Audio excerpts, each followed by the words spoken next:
यहाँ पर कुछ भी अभी बहुत अच्छे से सुनाई नहीं दे रहा है। पार्टी ने मुझ पे बहुत बड़ी जिम्मेदारी सौंपी है। हमारी पार्टी के नेता और पार्टी के राष्ट्रीय अध्यक्ष श्री नीतीश कुमार जी ने हमारे ऊपर जो भरोसा करके जो जिम्मेदारी सौंपी है, मैं पूरी शक्ति, बुद्धि, क्षमता का पूरा उपयोग करके मैं कोशिश करूंगा कि पार्टी जो है बिहार के स्तर पे और राष्ट्रीय स्तर पे पूरी मजबूत हो और पार्टी को मजबूत करने के लिए जो भी कदम उठाना है तो हम लोग पूरी कोशिश करेंगे कि इसको उठाएं।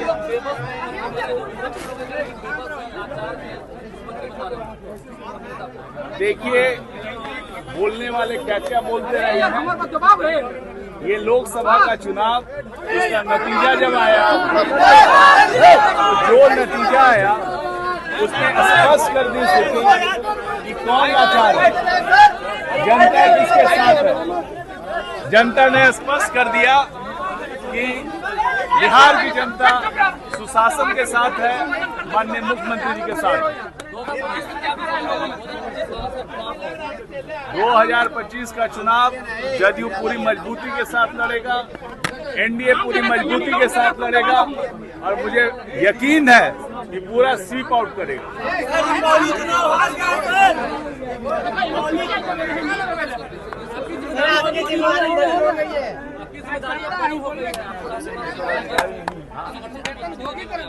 ये बात तो मैं कह ही रहा हूँ, ये जिम्मेदारी काफी बड़ी जिम्मेदारी है।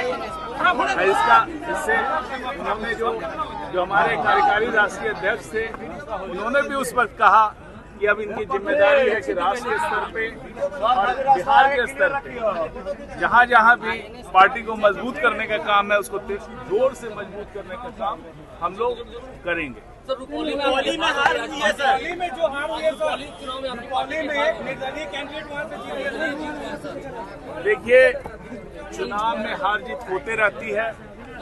हम लोग ने कोशिश की थी और जो हार हुई है वो कुछ मुझे लगता है कि 8000 वोटों के मार्जिन से हार हुई है। और मैं तो ये कहूँगा, मैं जिन्होंने चुनाव जीता है श्री शंकर जी सिंह को, उनको बधाई दूंगा कि उन्होंने ये चुनाव जीता है। और साथ ही मैं अपने पार्टी के जो कैंडिडेट का जिनकी हार हुई है, उनके हार के कारणों की समीक्षा की जाएगी, कहाँ पे क्या हुआ है। ये लोकल इशू के कारण मुझे लगता है ये सारा चीज हुआ है, क्योंकि आप देखिए कि लोकसभा के चुनाव में रुपौली में हम लोग ने रुपौली विधानसभा से हम लोग ने बड़े मत के अंदर से इंडिया गठबंधन को वहाँ पे जीता था वहाँ से। लेकिन अभी इस चुनाव में जो ये अप्रत्याशित परिणाम हुए हैं, वो मुझे लगता है कि लोकल स्थिति के कारण, लोकल कैंडिडेट के कारण, ये सब कारणों के कारण हुआ है। इसकी समीक्षा की जाएगी और समीक्षा में जो परिणाम आएंगे उसके अनुसार कदम उठाया जाएगा। विशेष राज्य के दर्जे की मांग जो है लगातार उठ रही है सर, कैसे देखते हैं सर?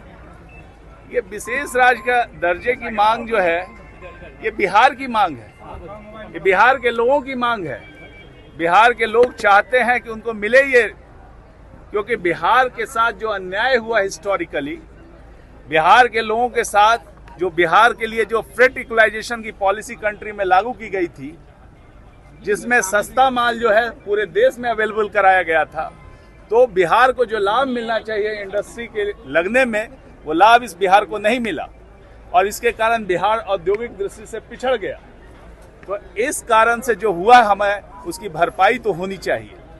और हम बिहार के लोग चाहते हैं कि बिहार तेजी से आगे बढ़े। राष्ट्रीय स्तर पे हम अभी पीछे हैं। हम चाहते हैं, हम ग्रोथ कर रहे हैं, 10% से अधिक ग्रोथ रेट है, लेकिन बेस इतना कम है कि डिफरेंस जो है हमको पाटने में समय लगेगा।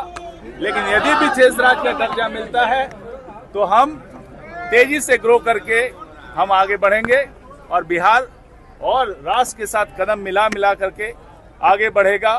सबके साथ हम कहीं किसी से पीछे नहीं रहेंगे। और हमारे दल ने और हमारे दल के नेता ने इस मांग को पहली बार उठाया और एक बड़ी मुहिम की। दिल्ली के रामलीला मैदान में जा करके पूरे हमारे दल ने पूरा इसके लिए मुहिम चलाया और जब भी कोई मौका हो, केंद्र में कोई भी सरकार है, उसके सामने ये रखा गया था। उन्होंने अभी तक नहीं दिया है, लेकिन हमारे